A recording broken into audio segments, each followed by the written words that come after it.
Hello everyone, Heine Haynes show for scale, Benchmade today. It's been around a little while, but this is the clip point, the 318 Proper.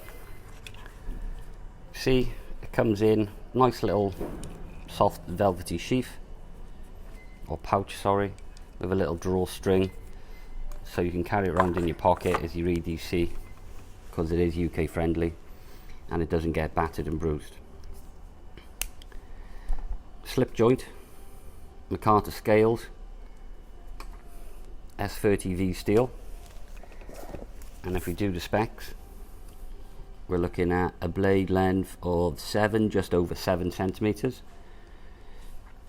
thickness a fraction over 2 mil, and then overall we're looking at 17.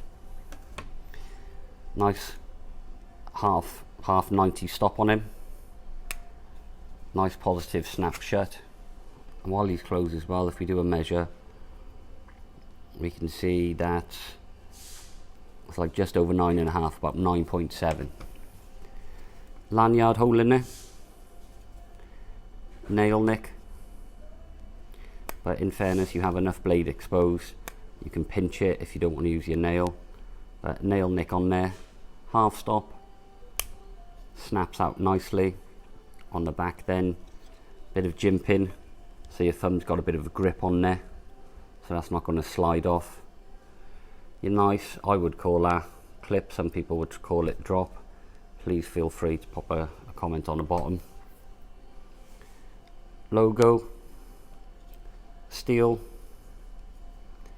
not a lot to say about it apart from it's just very well made. So the Proper's been around, lovely gent to carry. So from Benchmade, that's the 318 Proper.